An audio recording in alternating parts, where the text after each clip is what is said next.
Cornwall, England. December 1813. The carriage wheels ground to a halt on gravel that had not been raked in what appeared to be years, perhaps decades. Through the frost-covered window, Lady Marguerite Whitfield, no, Lady Montrose now, though the name felt as foreign as a language she had never learned, stared at what was to be her new home. Winterbourne Manor rose from the Cornish moorland like a tombstone, its grey stone walls streaked with damp, its windows dark and unwelcoming as closed eyes.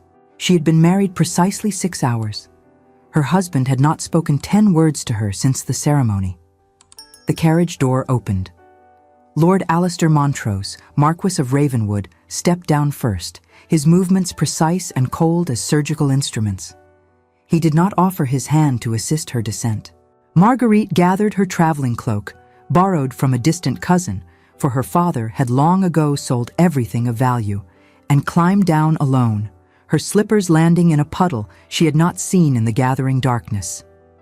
It was then that he finally turned to face her, and she saw in those grey eyes something worse than hatred. She saw nothing at all. If stories of abandoned brides and redemptive love move your heart, subscribe now and stay with us. You will not want to miss what unfolds in the years ahead.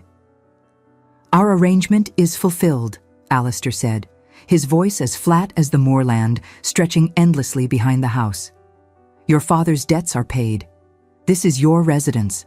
I will not be returning. Marguerite felt her breath catch, felt the first terrible understanding beginning to dawn. I do not understand, my lord. Are we not to reside together?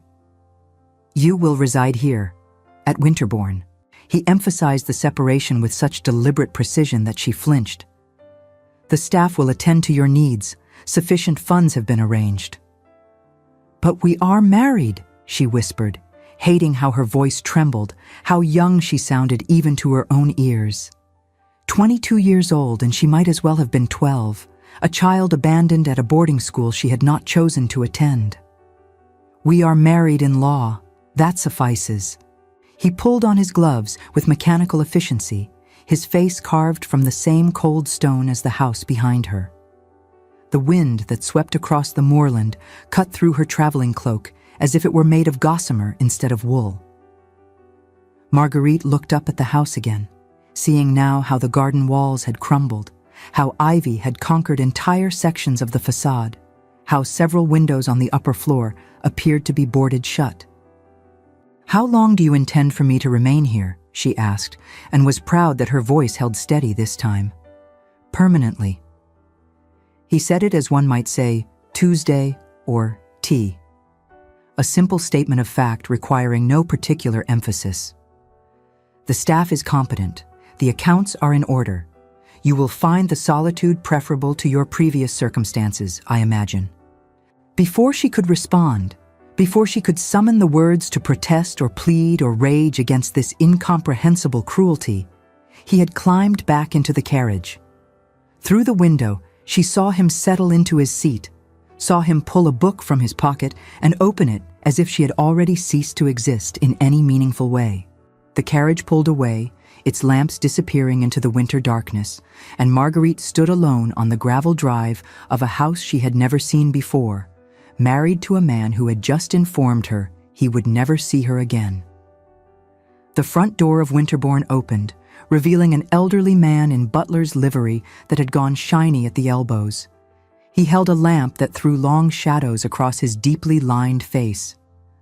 Lady Montrose, he said, and his voice held a gentleness that nearly undid her entirely. Welcome to Winterbourne Manor. I am Hartwell. Please come inside. The house is cold, but we have fires laid in the drawing room and your chambers. Cook has prepared supper, though I imagine you may prefer to retire directly after such a long journey. Marguerite climbed the steps on legs that felt distant from her body, as if she were watching someone else walk into this prison of stone and ivy and abandonment. The entrance hall smelled of damp and disuse and something else, the particular scent of a house that has not been loved in a very long time. That night, Alone in a bedchamber where the wallpaper peeled at the corners and the fire could not quite dispel the chill that seemed to emanate from the very walls, Marguerite permitted herself 1 hour of tears. 1 hour to mourn the naive hopes she had harbored despite everything. The foolish fantasy that perhaps her husband might be kind, that perhaps this marriage might become something other than a transaction. When the hour ended, she dried her face, unpacked the single trunk that contained everything she owned in the world, and made a decision. If she was to be abandoned here, exiled to this crumbling estate at the edge of England, then she would not simply survive. She would transform this place. She would make it hers. It was the only power left to her, and she would not surrender it. The weeks that followed revealed the full extent of her new domain's decay. Winterbourne Manor had been neglected for years. Precisely how many years Marguerite could not determine, for the staff spoke of before and after in hushed tones that suggested a tragedy they would not name. The roof leaked in 6 different places. The kitchen garden had become a wilderness of brambles and forgotten vegetables gone to seed.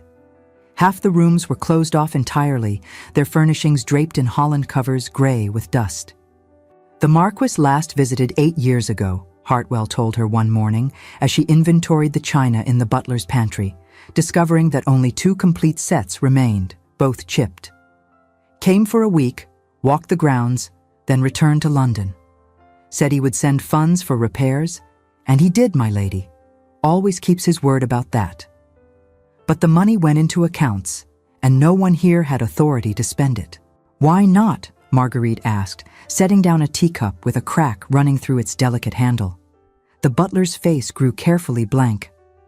The previous mistress, that is, the First Lady Montrose, she preferred Ravenwood Hall. Found Winterbourne too remote, too provincial. Said the cliffs oppressed her. That they called to her, she said. Hartwell's voice dropped. After she passed, well, his lordship made it clear that no major changes were to be made without his explicit approval. And as he never returned, the story was incomplete, Marguerite knew. There were gaps large enough to drive a carriage through. But she recognized the wall of loyal discretion when she encountered it, so she did not push. Instead, she said, I have authority now, do I not? As the current Lady Montrose? Hartwell's expression brightened with something that might have been hope. Indeed you do, my lady. Indeed you do. Within a fortnight, Marguerite had engaged local workmen to repair the roof. Within a month, she had hired girls from the village to help clean and restore the closed rooms. She discovered account books in the estate office that showed Alistair had been true to his word. Generous funds were deposited quarterly, and until her arrival, had accumulated untouched. The house, she learned, was not her only responsibility. Winterbourne included 3 tenant farms, a mill, and a small forest that yielded timber. The previous estate manager had died the year before, and no replacement had been appointed. The tenants paid their rents to an agent in Truro, who forwarded the money to London, but no one supervised the upkeep of tenant cottages, arbitrated disputes, or planned for improvements. You cannot mean to take this on yourself, my lady, Mrs. Hartwell, the butler's wife and Winterbourne's housekeeper, protested when Marguerite announced her intention to visit each tenant farm personally. It is not done. A lady of your station. A lady of my station, Marguerite interrupted gently, has been deposited in Cornwall with no husband, no family, and apparently no purpose beyond existing quietly in exile. If I cannot be a true wife, Mrs. Hartwell, then I shall be a proper landlord. It seems the only useful thing left to me. The housekeeper's face softened with something that looked like pity, but she nodded. Very well, my lady, I will have cook pack you a basket. The roads to the farms are rough, and you will want refreshment.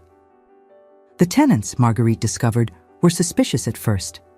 They were accustomed to neglect, to sending their rents away to distant masters who never appeared and cared nothing for their struggles.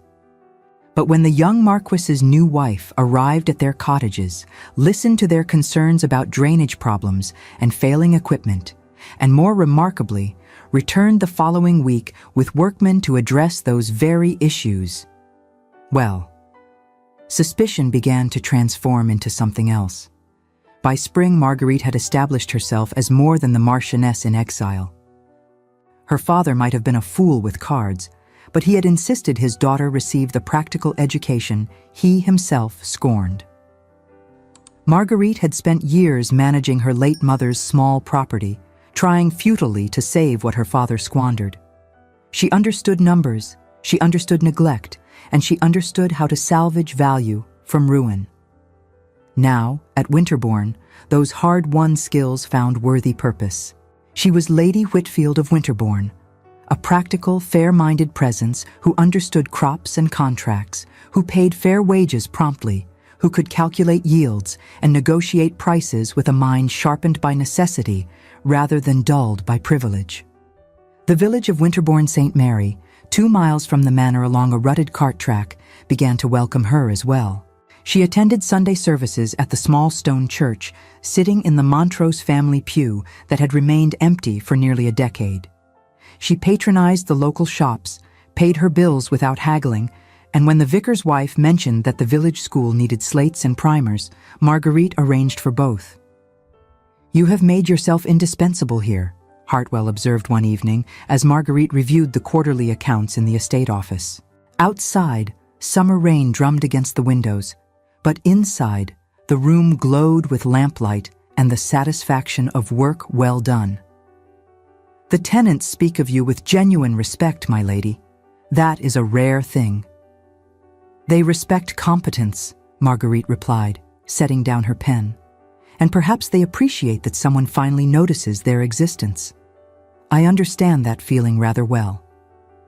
It was as close as she had come to admitting the loneliness that still haunted her. By day, she filled her hours with work, so much work that exhaustion claimed her the moment she retired each night. But in the quiet moments, in the spaces between tasks, the reality of her situation pressed in. She was 22 years old, married, and utterly alone. Her husband had not written once in 6 months. Her father, saved from prison by her sacrifice, had sent one brief note of thanks before departing for Bath with friends, spending the quarterly allowance Alistair provided him. She had saved him, and he had disappeared as thoroughly as her husband had. But self-pity, Marguerite had learned, was a luxury she could not afford. So she pushed the feelings down, locked them away in the same closed rooms where Winterbourne's ghosts lived, and turned her attention to the harvest planning and the mill repairs that required her approval. It was in this manner that the first year passed. The letter arrived in December, exactly 1 year after her wedding day. Marguerite recognized the seal, the ravenwood crest with its crossed ravens, before she recognized the handwriting. Her hands trembled slightly as she broke the wax. "Lady Montrose, I trust this letter finds you well situated at Winterbourne. My steward informs me that you have undertaken extensive improvements to the estate and that the tenants speak highly of your management. This is satisfactory. I write to inform you that I will be departing England for an extended period. His Majesty's government has requested my service on a diplomatic mission to the African coast. I expect to be absent for approximately 18 months. My solicitors have instructions to continue your quarterly allowance without interruption. Should you require anything beyond the usual funds, you may apply to Mr. Bartholomew Finch of Lincoln's Inn, who manages my affairs during my absence. I remain, respectfully." Montrose Marguerite read the letter 3 times, searching for something: warmth, curiosity, even basic courtesy beyond the stark formality. She found nothing. He might have been writing to his tailor about the satisfactory completion of a coat. "Africa," she said aloud to the empty breakfast room. "He is going to Africa, and he writes to inform me as an afterthought, as one might mention the weather." Mrs. Hartwell, clearing the breakfast dishes, paused. "It is a dangerous journey, my lady. The coast, I have heard, is unforgiving. Disease, pirates, all manner of perils." Something cold settled in Marguerite's chest. Despite everything, despite the abandonment, The exile, the crushing loneliness, the thought of Alistair in danger produced an unwanted tightening in her throat. How absurd to fear for a man who had made it abundantly clear he cared nothing for her welfare beyond ensuring she had sufficient funds and a roof over her head. "Then we must hope he takes appropriate precautions," Marguerite said, setting the letter aside. "The harvest accounts from Mill Farm arrived yesterday. I should review them before meeting with Thomas about next season's rotation." She did not think about the letter again that day, or the next, or the day after that. She had learned the art of not thinking about things, of filling every moment with tasks that left no room for contemplation or feeling. It was the only way to survive. 18 months became 2 years. 2 years became 3. In that time, Marguerite transformed Winterbourne from a moldering ruin into a thriving estate. She supervised the complete restoration of the house, room by room, until every chamber gleamed with fresh paint and polished wood. She expanded the tenant farms, negotiated better prices for their wool and grain, and established a small school in the village where children could learn reading and basic arithmetic. The people of Winterbourne St. Mary began to speak of Our Lady Margot with the kind of loyalty that could not be purchased, only earned through consistent care and genuine regard. When influenza swept through the village during the winter of 1815, Marguerite personally delivered broths and medicines to every affected household, sitting through the night with families who had no one else. "You have become what every true lady of the manor should be," the elderly vicar told her one Sunday after services. "A blessing to this community, Lady Montrose. I pray your husband knows what a treasure he abandoned here." Marguerite smiled, accepted the compliment graciously, and changed the subject to the church roof repairs. She had become adept at deflecting conversations about her husband, at maintaining a serene facade that revealed nothing of the anger and grief that still lived beneath her carefully constructed calm. She received 2 more letters during those 3 years. Both were brief. Both acknowledged receipts of reports from his steward about Winterbourne's improved condition. Both contained no personal inquiry, no recognition of her existence beyond her function as temporary estate manager. The second letter, which arrived in autumn of 1816, concluded with a single line that made Marguerite's hands shake. "I expect to return to England by spring. Arrangements will be made regarding your situation." What did that mean? What arrangements? Would he finally visit Winterbourne? Would he demand she leave, having served her purpose in maintaining the estate during his absence? The uncertainty gnawed at her for weeks until she forced herself to set it aside, to continue with the work that gave her life meaning, even if her marriage remained a hollow legal fiction. It was the following January, 4 years and 1 month after her wedding, when everything changed. The letter came from London, but not from Alistair. The seal was unfamiliar, the handwriting formal and impersonal. Marguerite opened it at breakfast, expecting another mundane communication about account balances or legal formalities. "Lady Montrose, it is my solemn duty to inform you that your husband, the Marquis of Ravenwood, has returned to England in a state of grave illness. He contracted a fever of undetermined origin during his final months in Africa and has been transported to his London residence under the care of his personal physician. Dr. Harrison advises that his lordship's condition is critical but not without hope of recovery. As his wife, you are entitled to be informed of his situation. Should you wish to travel to London, arrangements can be made for your accommodation. I remain your obedient servant, Bartholomew Finch." Esquire Marguerite set down the letter very carefully, as if it might shatter.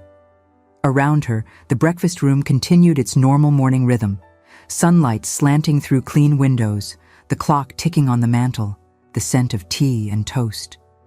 But the world had tilted on its axis, and she gripped the edge of the table to steady herself.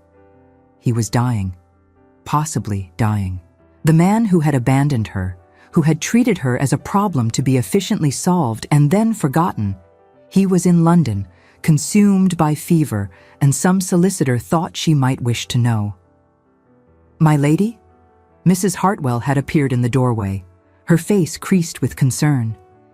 "You have gone quite pale," Is there bad news? Marguerite stopped, unsure what to say. What was Alistair to her truly? A husband in name only. A stranger who paid her bills. A man who had never once asked if she was happy, lonely, or merely surviving. Lord Montrose has returned from Africa. He is gravely ill. The housekeeper's hand flew to her chest. Oh, my lady, how dreadful! You must go to him at once. Must she? The question rose unbidden.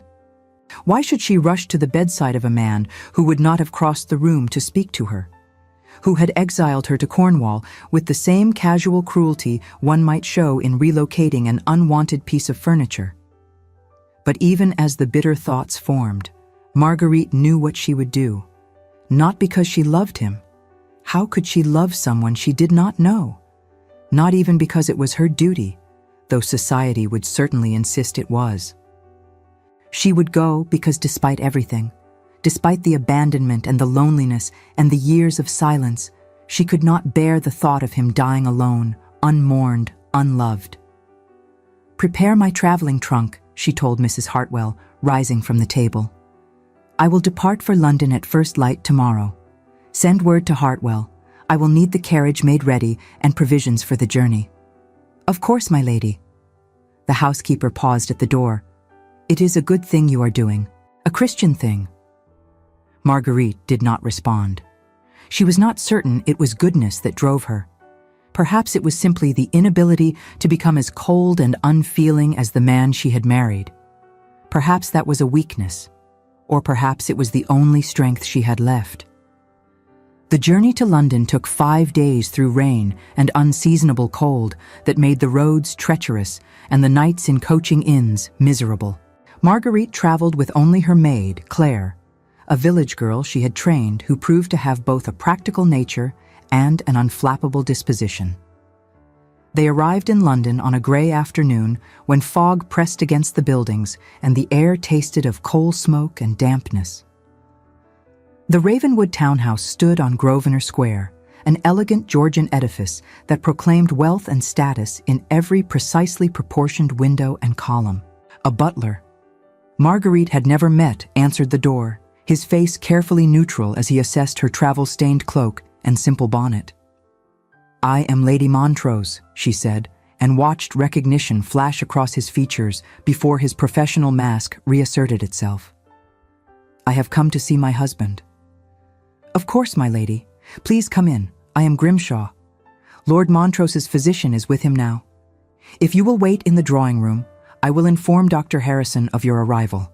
The drawing room was magnificent. High ceilings painted with classical scenes, furniture in the latest fashion, a pianoforte that probably cost more than Winterbourne's annual income from all 3 farms.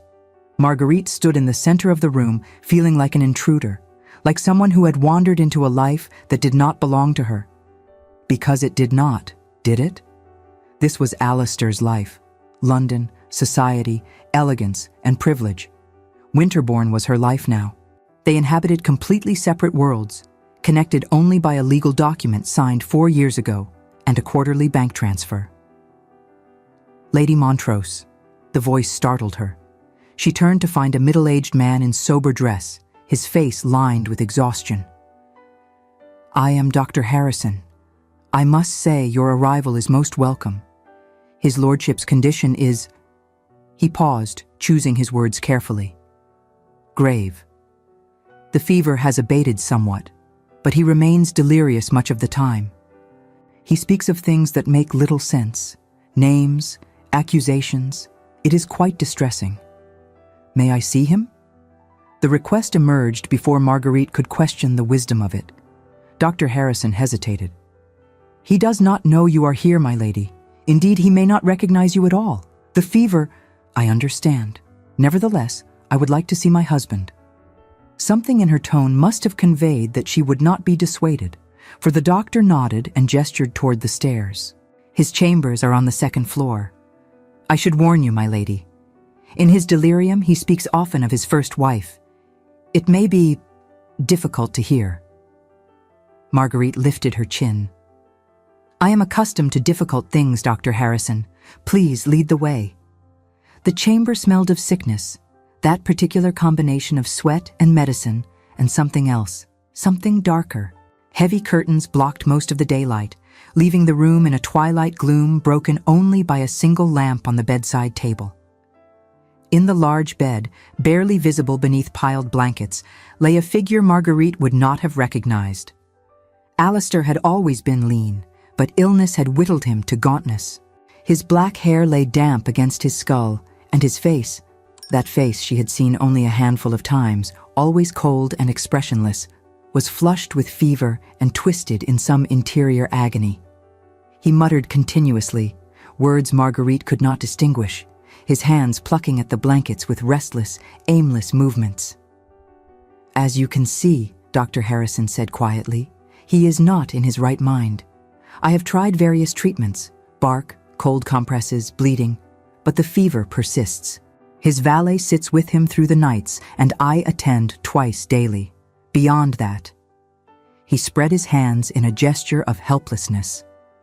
"Leave us," Marguerite said, surprising herself. "Please, I would like some time alone with my husband." The doctor's eyebrows rose, but he nodded and withdrew, closing the door softly behind him. Marguerite stood frozen for a moment, then forced herself forward, approaching the bed as one might approach a wounded animal, carefully, ready to retreat if necessary. She pulled a chair close and sat, studying the face of the stranger who was her husband. In repose, even ravaged by illness, she could see that he had been handsome once. Strong features, a well-formed mouth currently cracked with fever. The scar on his right hand, visible where it lay atop the blankets, drew her attention. She had noticed it on their wedding day, a pale line running from wrist to knuckle. Rosalind. The name emerged from his parched lips, barely audible. "Rosalind, forgive me. I did not mean, I never meant." Marguerite felt something twist in her chest. Dr. Harrison had warned her, but hearing her husband call for his dead wife while Marguerite sat at his bedside brought home the full futility of her presence here. What could she possibly do for a man who, even in delirium, wanted someone else? She should leave. Return to Winterbourne, where she had built something real, something meaningful. This man was nothing to her, wanted nothing from her, needed nothing she could provide. But she did not leave. Instead, she dipped a cloth in the basin of water on the nightstand and gently pressed it to his burning forehead. He flinched at the touch, but did not wake, and after a moment, his restless movements calmed slightly. "I do not know why I am here," she whispered to his unhearing ears. "You have given me no reason to care whether you live or die. You abandoned me as if I were luggage left in storage.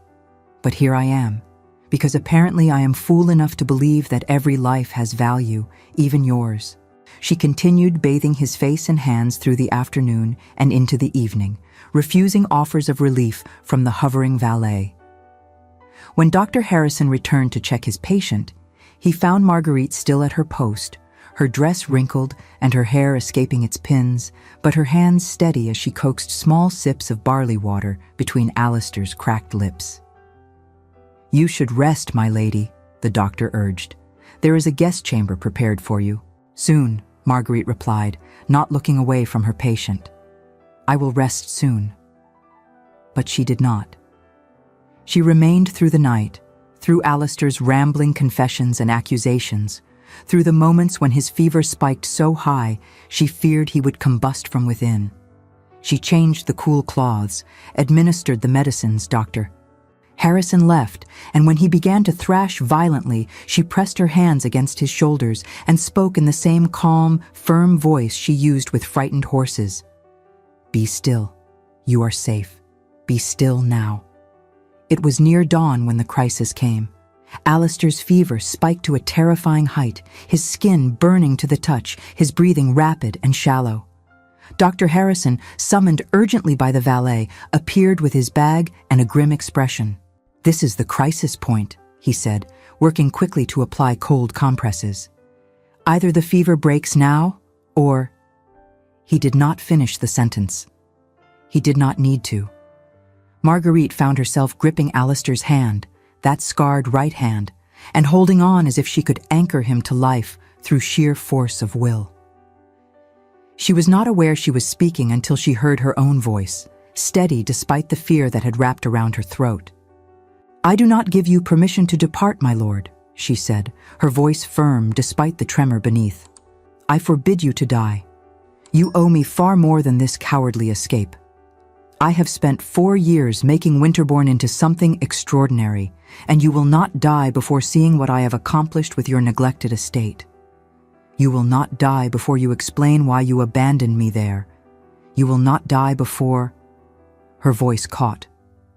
"Before you tell me why you married me at all if you intended to pretend I did not exist."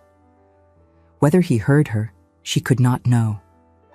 But sometime in the hour before dawn, as London began to stir beyond the windows, Alistair's fever broke. The terrible heat receded, replaced by a more natural warmth. His breathing slowed, deepened, became the regular rhythm of true sleep rather than delirious unconsciousness.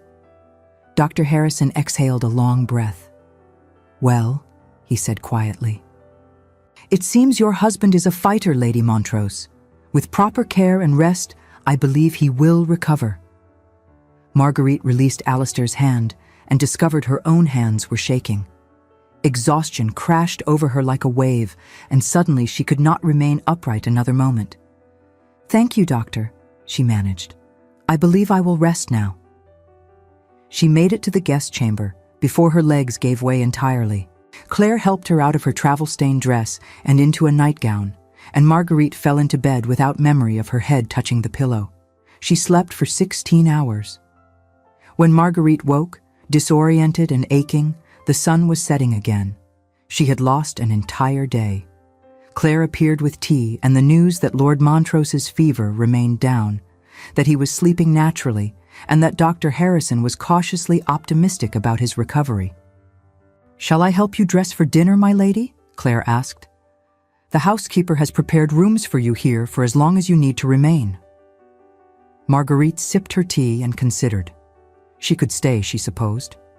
Wait until Alistair recovered enough to acknowledge her presence, to thank her perhaps for her vigil at his bedside. Or she could do what she had done for 4 years, survive without his acknowledgement, build her life without his participation. But the thought of returning to Winterbourne without at least speaking to him, without demanding some explanation for why he had treated her so cruelly, made her stomach knot with frustration. No, she would stay. Not for him, but for herself. She deserved answers. "Yes," she told Claire. "Help me dress. I will take dinner here and visit Lord Montrose afterward to see how he fares." She was finishing a solitary dinner in the elegant dining room, a meal served on china so fine she feared breathing on it too hard, when Grimshaw appeared in the doorway, his expression uncertain. "My lady, his lordship has woken. He is asking, that is, he wishes to know if you are indeed in the house, or if he imagined your voice during his illness." Marguerite set down her fork carefully. Her heart had begun beating very fast, though she could not have said whether from anticipation or dread. "Tell his lordship that I am indeed here, and that I will attend him shortly if he is well enough to receive me." "I believe he would like to see you now, my lady. He was quite insistent." Of course he was. 4 years of silence, and now, when he finally deigned to acknowledge her existence, it must be immediately at his convenience. Marguerite felt anger kindle in her chest, good, clean anger that burned away the anxiety. She rose from the table. "Very well. Please lead the way, Grimshaw." The butler's eyebrows rose fractionally at her tone, but he made no comment, merely conducted her up the stairs to the sick room. At the door, he paused. "His lordship is still quite weak, my lady. Dr. Harrison cautions against causing undue agitation." "I shall endeavor to be as calm as a summer morning," Marguerite replied, though her hands had begun to tremble again. "Thank you, Grimshaw. That will be all." She waited until his footsteps retreated down the hall, then pushed open the door. The curtains had been opened, letting in the last of the evening light. Alistair was propped against pillows, still gaunt and pale but unmistakably conscious, his gray eyes fixed on the door with an intensity that made Marguerite pause on the threshold. They stared at each other for a long moment, and she saw recognition in his face, followed by something that looked almost like pain. "So it was not a fever dream," he said, his voice hoarse from disuse. "You were really here." "I was here," Marguerite confirmed, stepping into the room but not approaching the bed. "I received word of your illness and came to London." "Why?" The question hung in the air between them, blunt and direct. Marguerite found herself without a ready answer. Why indeed? "I do not know," she admitted finally. "Perhaps because I am fool enough to believe that even a husband who abandoned his wife deserves care when he is dying. Or perhaps because I wanted to be certain you recovered so that I could tell you, to your face, exactly what I think of a man who treats another human being as you have treated me." Something flickered in his eyes. Surprise, perhaps, or the ghost of shame. "I see. You wish to deliver a well-deserved scold. Very well. I am, as you can observe, in no condition to flee. Say what you came to say, madam." The formal address stung. Madam. Not Marguerite, not even Lady Montrose. Simply madam, as distant and cold as everything else about him. The anger that had been building for 4 years suddenly threatened to overflow, and Marguerite found herself speaking before caution could intervene. "You married me to satisfy your father's will and to silence gossip. I understood that even then. But what I did not understand, what I will never understand, is why you felt it necessary to exile me. To treat me as if I were not a person, but an inconvenient obligation to be hidden away where I could not disturb your comfortable life." "I did not treat you," he began, but she interrupted. "You did. You married me and delivered me to a crumbling house in Cornwall and informed me you would never return. Never. As if I were being transported to a penal colony instead of what should have been my home. And then you never wrote, never inquired after my welfare, never once acknowledged my existence beyond ensuring the quarterly funds were deposited. Do you have any idea what that felt like? To be so thoroughly dismissed?"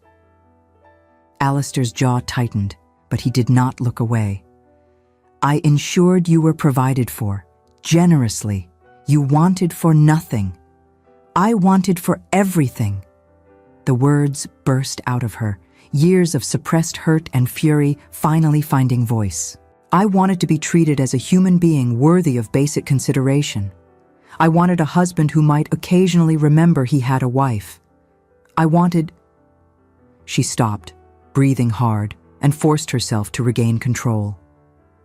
"It does not matter what I wanted. You made it abundantly clear that my wants were irrelevant."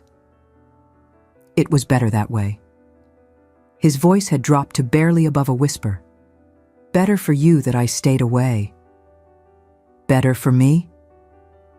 Marguerite stared at him in disbelief. "You cannot possibly believe that." "My first wife would disagree." The words came out flat, bitter. "She found my presence so intolerable that she threw herself from a tower rather than continue living as my wife." The blunt statement struck Marguerite silent.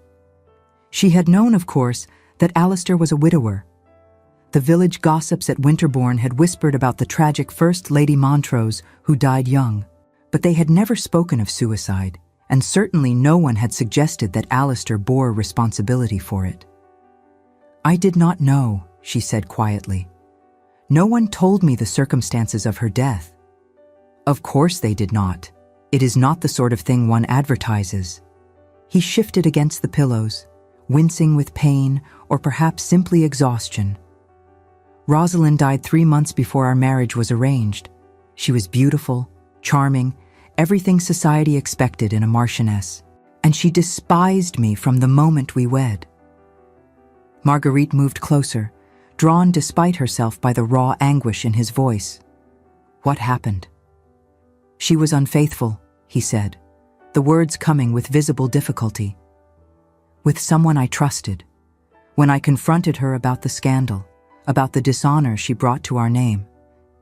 He stopped, closing his eyes as if the memory caused physical pain. She went to the tower at Ravenwood Hall. I tried to stop her, tried to reason with her, but she... His voice broke. She chose to end her life rather than face the consequences of her actions. Society said I drove her to it, that my cruelty, my coldness left her no other choice. The silence that followed was absolute. Marguerite could hear her own heartbeat, could hear the distant sounds of London beyond the windows, but nothing else.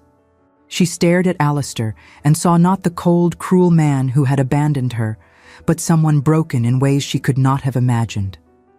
"I am sorry," she said finally, inadequately. "That must have been, I cannot imagine. Society blamed me, of course." He continued as if she had not spoken. Said I drove her to it with my jealousy and possessiveness. My friend, the lover, had the audacity to challenge me to a duel. I refused. What would be the point? She was already dead. Killing him would not change that. "Is that why you sent me away?" Marguerite asked softly. "Because you believed you had destroyed her?" "I sent you away because I knew what I was. A man capable of inspiring such loathing in his wife that she chose death over living with me. I married you because my father's will required it, and because your situation was desperate enough that you had no choice but to accept. But I would not inflict my presence on you, would not risk," his voice broke, "would not risk making you as miserable as I made Rosalind. So you decided to make me miserable in a different way?" The anger had drained from Marguerite's voice, replaced by something closer to sadness. "By pretending I did not exist? I thought it was kinder."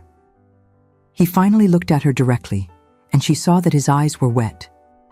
"I see now that I was wrong, that I have wronged you terribly, Lady Montrose, and I apologize, though the words are inadequate to address what I have done." Marguerite sank into the chair beside his bed, suddenly exhausted all over again. They sat in silence for several minutes before she spoke. "When you were fevered, you called for Rosalind. You begged her forgiveness." "Did I?" He closed his eyes. "I suppose some part of me still believes I could have prevented it, that I should have seen how desperate she was, should have offered her freedom instead of demanding she pretend to be a dutiful wife." "You cannot blame yourself for the choice she made," Marguerite said, surprising herself with the conviction in her voice. "She was unfaithful, and when confronted with the scandal of her actions, chose to end her life rather than face the consequences. That was her decision, not yours. You do not understand. I was cruel to her. I said unforgivable things." "Perhaps you did." Marguerite leaned forward. "But cruelty in a moment of rage does not justify what she did. It does not make you responsible for her death. And it certainly does not mean you deserve to spend the rest of your life punishing yourself by avoiding any possibility of happiness." Alistair opened his eyes and studied her with something like wonder. "How can you be generous to me after what I have done to you?" "I am not being generous. I am being truthful." Marguerite stood, needing movement, needing to pace to organize her thoughts. "You wronged me, Lord Montrose. You wronged me grievously, but I do not believe you are evil, merely damaged. And perhaps we are both owed something better than the half-life we have been living." "What are you saying?" Marguerite stopped pacing and turned to face him fully. "I am saying that I have spent 4 years making Winterbourne into something extraordinary. I have transformed a crumbling ruin into a thriving estate. I have earned the respect of tenants and villagers who once saw me as an abandoned curiosity. I have built a life there that has meaning and purpose, and I am not willing to give that up. I would never ask you to let me finish." She held up a hand. "I am also saying that being married to a man who treats me as if I am invisible is unacceptable. I will not live that way anymore. So here is what I propose. You will come to Winterbourne when you have recovered. You will see what I have accomplished. And then we will discuss, as rational adults, What sort of arrangement we can make going forward? One that acknowledges my worth and my agency. Or else, we will seek a legal separation and go our separate ways." The silence stretched so long that Marguerite wondered if she had gone too far, if her ultimatum had been too bold. But finally, Alistair nodded slowly. "You have every right to demand that," he said quietly. "I will come to Winterbourne, and I will listen to whatever terms you wish to propose. That is the least I owe you, after 4 years of unconscionable neglect." "Good." Marguerite moved toward the door, then paused. "One more thing, Lord Montrose. I did not come to London out of wifely devotion or duty. I came because even after everything, I could not bear the thought of you dying alone. I hope, when you have time to consider it, you will think about why a woman you abandoned would still care enough to make that choice." She left before he could respond, closing the door softly behind her. In the hallway, she leaned against the wall and pressed her hands to her face, feeling the sting of tears she would not allow to fall. Not yet. There would be time for tears later, time to process everything she had learned, everything that had changed in the last impossible hours. For now, she needed to be strong, to hold fast to the self she had built at Winterbourne, the capable, confident woman who managed estates and commanded respect. That woman would not crumble simply because her husband had revealed himself to be broken rather than cruel. Though which was worse, she could not quite decide. Alistair recovered slowly over the following weeks. Marguerite remained in London, staying at the Grosvenor Square townhouse, but maintaining a careful distance from her husband. They saw each other at meals, once he was strong enough to leave his chambers, and the conversations were polite, careful things, discussions of his health, updates on Winterbourne, neutral topics that skirted around the chasm of hurt and misunderstanding that yawned between them. Dr. Harrison pronounced him well enough to travel by mid-March, nearly 2 months after Marguerite's arrival in London. She had already made arrangements to return to Winterbourne, and Alistair, true to his word, announced his intention to accompany her. "You are certain you are well enough?" Marguerite asked the evening before their departure. They were in the drawing room, she with her embroidery, he with a book he had not turned a page in for 20 minutes. "I am certain I have imposed on your kindness long enough," Alistair replied. "It is time I saw what you have made of Winterbourne. Pastime, in truth." Marguerite set down her embroidery and looked at him directly. He had regained some weight during his convalescence, though he remained thinner than was healthy. The stark gauntness had softened, but something else had changed too. The rigid coldness she remembered from their wedding had given way to something more tentative, almost vulnerable. "I want you to understand something before we make this journey," she said carefully. "Winterbourne is my home. I have made it so through 4 years of work and care. When you see it, you will be seeing what I created in spite of your abandonment, not because of anything you provided beyond funds. I need to know you understand that distinction." "I do." He closed the book, giving her his full attention. "I understand that you took a prison and made it a home, that you accomplished more in my absence than I managed in years of neglecting my duty. I am not coming to Winterbourne to claim credit, Lady Montrose. I am coming to bear witness to your achievement and to determine whether I might have any place in the life you have built." The honesty in his voice made Marguerite's throat tighten. "Very well. Then we depart at dawn." The journey took them 5 days, the same route Marguerite had traveled alone 4 months earlier when she rushed to London fearing Alistair would die before she could demand her answers. This time, they traveled together, sharing the carriage in a silence that was neither comfortable nor entirely hostile. Sometimes Alistair read. Sometimes Marguerite watched the landscape roll past. And sometimes she caught him watching her with an expression she could not quite interpret. Regret, perhaps, mixed with something else she dared not name. They arrived at Winterbourne on an afternoon when spring had finally begun to assert itself. The moorland stretched green and wild under a sky scattered with clouds, and the house, her house, rose from the landscape like something from a painting. The walls had been cleaned and repointed. The garden showed the first signs of the elaborate plantings Marguerite had designed. The drive was neatly raked, lined with young trees that would grow into a proper avenue given time. Alistair said nothing as the carriage drew up before the entrance, but Marguerite saw his eyes widen as he took in the transformation. Hartwell and Mrs. Hartwell waited at the door with the assembled staff, and Marguerite saw the pride in their faces as they welcomed their mistress home and eyed the master with undisguised curiosity. "Welcome to Winterbourne, my lord," Hartwell said with a bow. "We have prepared your chambers. I trust the journey was not too taxing." "The journey was enlightening," Alistair replied, his gaze still moving over the house and grounds. "Thank you, Hartwell. I look forward to seeing more." Over the next week, Marguerite showed him everything. The restored rooms, each one decorated with care and furnished with pieces she had discovered in attics or purchased from local craftsmen. The kitchen gardens producing vegetables and herbs that supplied not only the manor, but several village families. The tenant farms, where she introduced him to farmers who greeted her with genuine warmth, and him with cautious respect. She took him to the mill she had helped modernize, to the school where village children learned their letters, to the church where the vicar spoke of her generosity and steady presence. She showed him account books that proved Winterbourne was not merely self-sustaining, but profitable. She demonstrated that she understood crop rotation and market prices, that she could negotiate with merchants and settle disputes between tenants.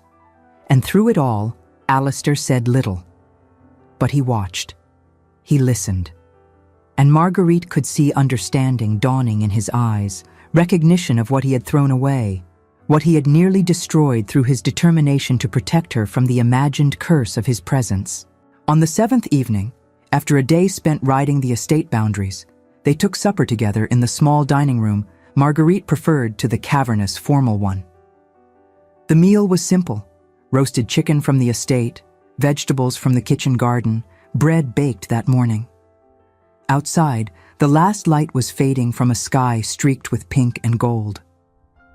"I owe you an apology," Alistair said abruptly, setting down his fork. "A better one than I gave you in London, when I was fevered and half mad." Marguerite folded her hands in her lap and waited. "I thought I was protecting you," he continued, his voice rough with emotion. "I convinced myself that keeping you here, away from me, was an act of kindness, that I was sparing you the misery of being married to a man capable of driving his wife to suicide. But what I actually did was imprison you in isolation and call it generosity. I robbed you of choice, of agency, of the possibility of building any kind of meaningful life, and then you did build one anyway, despite me, and I am..." He stopped, struggling for words. "I am humbled and ashamed, and so deeply sorry I hardly know how to express it." "Why did you come back?" Marguerite asked quietly. "Not to England. I know the diplomatic mission ended. But why did you decide, after the fever broke, to come to Winterbourne? You could have sent another letter, could have continued as we had been." "Because I almost died," Alistair said simply. "And during the fever, when I thought death was coming for me, I realized that I had not lived at all in the 3 years since Rosalind died. I had existed. I had performed my duties. I accepted the diplomatic mission to Africa, hoping, perhaps, that the danger would put an end to my misery. It was a form of penance. But when the fever came, I realized I did not want to die. I wanted a chance to live," he continued. "When Dr. Harrison told me you were there, that you had sat at my bedside through the worst of it, I could not understand why. And then I remembered what you said, that you could not bear for me to die alone, even after everything I had done to you." He looked at her directly, and Marguerite saw tears standing in his eyes. "You asked me to think about why you would make that choice. I have thought of little else.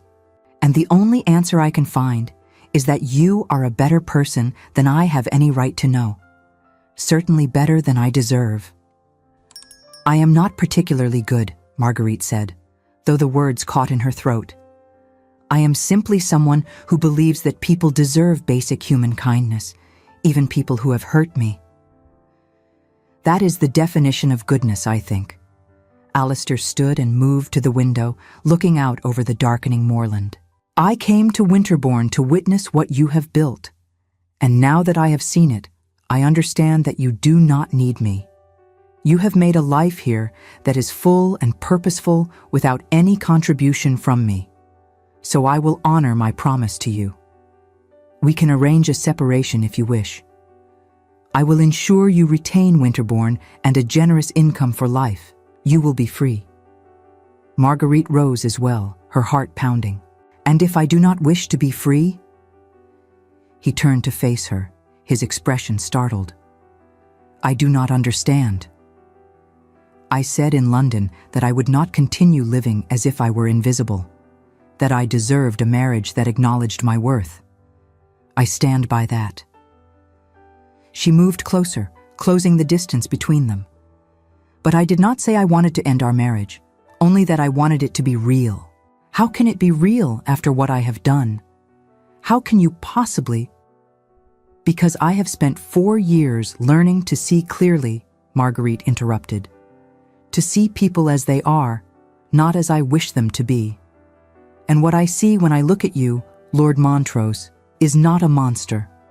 I see a man who made terrible mistakes born of pain and fear, a man who has been punishing himself for something that was not entirely his fault, a man who, I think, might be capable of better if given the chance. You are offering me a chance? His voice held wonder and disbelief in equal measure. After everything? I am offering us both a chance. Marguerite took a breath, steadying herself for what she was about to say. I propose that we begin again. Not as strangers forced into a marriage of convenience, but as two people who might, given time and effort, build something real. It will not be easy. There is much hurt to overcome.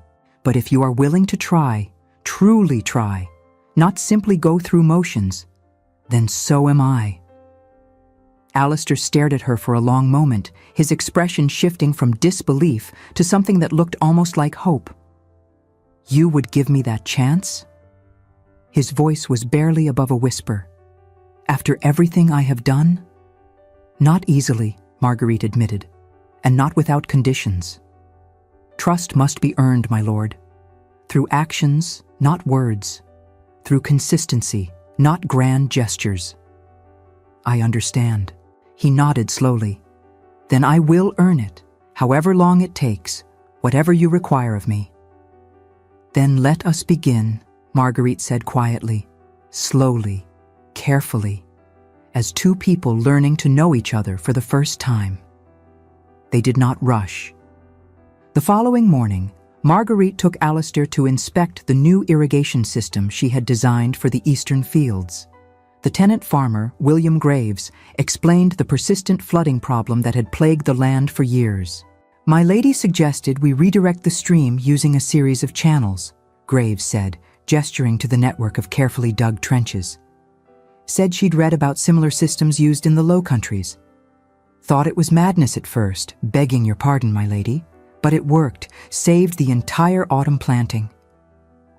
Alistair studied the system, then turned to Marguerite with genuine admiration. You designed this? I read widely during my exile, she replied with a slight edge to her voice. One develops interests when one has no company. He flinched at the reminder, but did not look away. It is ingenious. Graves, has Lady Montrose suggested implementing this on the other farms? She has, my lord. We were waiting on approval for the expense. You have it, Alistair said immediately, then paused and looked at Marguerite. That is, if Lady Montrose agrees it is the proper course.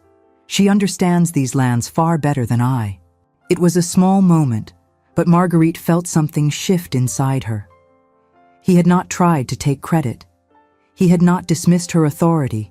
He had, for perhaps the first time, genuinely acknowledged her competence. Over the following months, they learned each other slowly, carefully, like people learning a new language. They took walks across the moorland, and Alistair told her about his childhood at Ravenwood Hall, about the pressure to be perfect that had shaped him into someone rigid and closed. One evening, as they watched the sun set over the cliffs, Marguerite asked the question that had haunted her since London. What truly happened with Rosalind? You told me she took her life, but I sense there is more to the story. Alistair was silent for so long she thought he might not answer. Then quietly, he began to speak. She took a lover, my closest friend, a man I had known since childhood. They were not discreet. Everyone in London knew before I did. Can you imagine the humiliation? When I finally confronted her, she laughed at me, said I was a fool if I thought a marriage of duty meant she owed me fidelity, said she was with child, his child, not mine, and that I could go to the devil if I thought she would give up her happiness for my pride. He paused, his jaw working. I was furious. I said terrible things about the scandal, about her dishonor, about how she had destroyed everything. I told her that society would shun her, that her child would be born a bastard, that she had ruined us both. She said I had never loved her, had only wanted a decorative wife to display like one of my horses. Then she walked to the tower at Ravenwood Hall. His voice broke. I followed her. I was still angry, still raging about honor and duty and all the things I thought mattered. She climbed to the top, and I followed, thinking I could make her see reason. But when we reached the parapet, she looked at me with such hatred. She said, "You will never forgive me, and I cannot live with your loathing." Then she stepped off the edge while I stood there, too shocked to move. Marguerite felt tears on her face. That was not your fault. Was it not? I drove her to such desperation. I made her feel there was no other way. She made a choice, Marguerite said firmly. A terrible choice, but hers alone. You were betrayed, Alistair. Your anger was justified. What she did, that was not your doing. Society did not see it that way. They said I was cruel, cold, that I had destroyed a beautiful young woman with my impossible standards. And perhaps they were right. They were not right, Marguerite insisted. You were hurt and angry and yes, perhaps harsh. But you did not push her from that tower. She chose to jump. And you have been punishing yourself and me for her choice ever since. They stood in silence as darkness fell around them, and Marguerite felt some of the weight lift from between them. The ghost of Rosalind would always be there, but perhaps, finally, it was beginning to fade. Marguerite told him about growing up with a father who gambled away everything they had, about the humiliation of watching their world crumble piece by piece. They worked together on the estate. Alistair discovered that Marguerite had a practical wisdom about the land and the people that he had never learned. In return, he shared his deep knowledge of London markets and the political dealings that dictated the price of wool and grain, giving her the power to increase Winterbourne's profits even further. She discovered that he had a dry sense of humor buried beneath years of grief and self-recrimination, and that when he smiled, truly smiled, it transformed his entire face. Slowly, tentatively, they began to touch. Not with passion at first, but with gentleness, his hand on her shoulder as they reviewed accounts, her fingers brushing his as they passed documents between them. Small connections, building trust. It was autumn before Alistair kissed her. They had been riding along the coast, watching the sunset paint the sea gold and crimson, when he turned to her and said quietly, "Margot." It was the first time he had used the diminutive, the first time he had addressed her with anything other than formal distance. Her breath caught. "May I kiss you?" he asked softly. "I have wanted to for weeks now, but I will not presume. Not after everything I have put you through."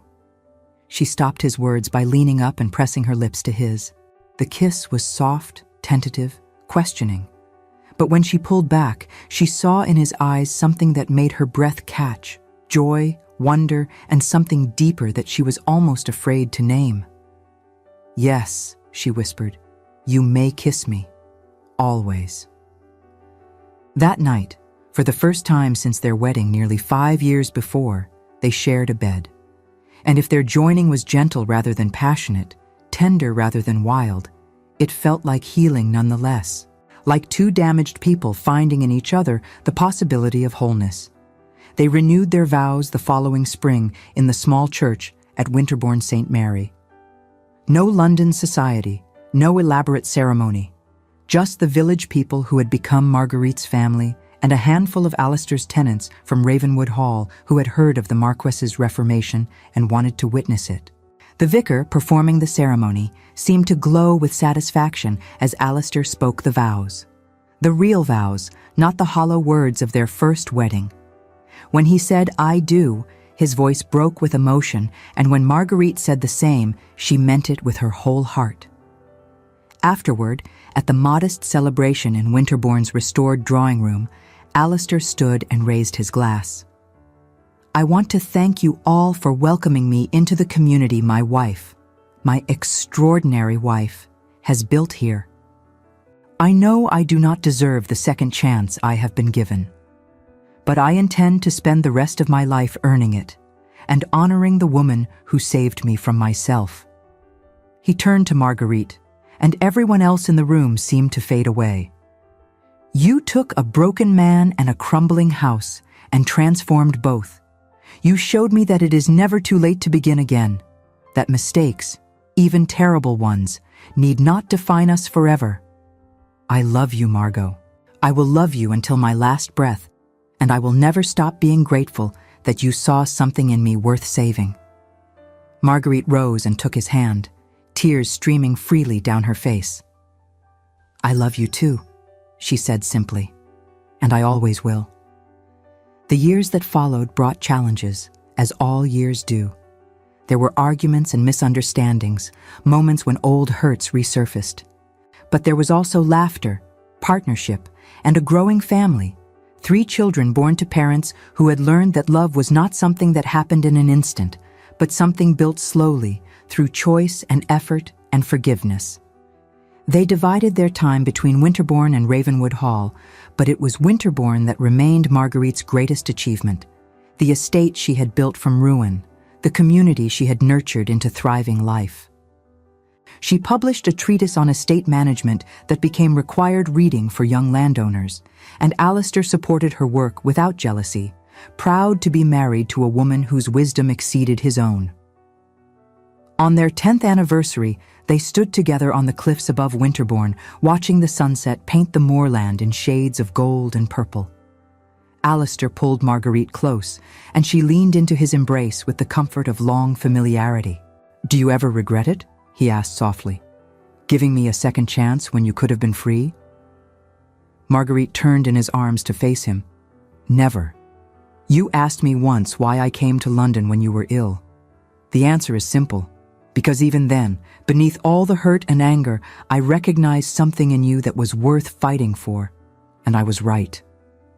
I crossed half of England to beg your forgiveness," Alistair said, his voice rough with emotion. "And I would cross the world 1,000 times over for you, Margot. You are the best thing that ever happened to me, and I will spend every remaining day proving that I know it." They kissed as the sun sank below the horizon. 2 people who had found each other in the ruins of their separate disasters and built something beautiful from the wreckage.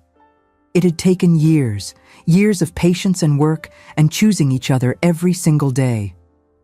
But standing there on the cliffs, wrapped in each other's arms and the golden light of evening, they knew that every moment of struggle had been worth it.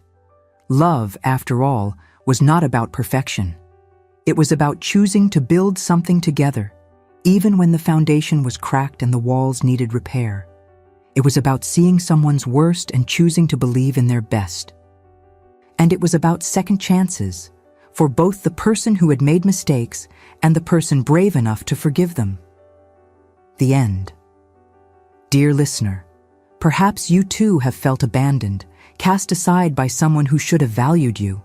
Perhaps you have wondered if you are worthy of love, of consideration, of basic human kindness. Let Marguerite's story remind you, you are not defined by how others treat you, but by how you choose to respond. When life exiles you to your own Winterbourne, you have a choice. You can let bitterness consume you, or you can transform your prison into a palace. And perhaps, Like Marguerite, you will discover that the strongest foundation for love is not passion or circumstance, but the daily choice to see each other clearly, forgive imperfectly, and build something meaningful together despite the damage you both carry. Your worth does not diminish because someone failed to recognize it.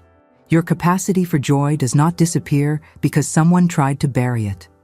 Tonight, as you rest, know that you are resilient beyond measure, that every exile can become an opportunity, that love, when it is real and chosen and fought for, can heal even the deepest wounds. You deserve that kind of love, and you are strong enough to create it, whether with another person or within yourself. Thank you for staying with us through Marguerite and Alistair's journey. If their story of resilience, forgiveness, and hard-won love touched your heart, please like, subscribe, and share this with someone who needs to hear it. Your support helps us continue creating stories that remind us all. It is never too late to begin again.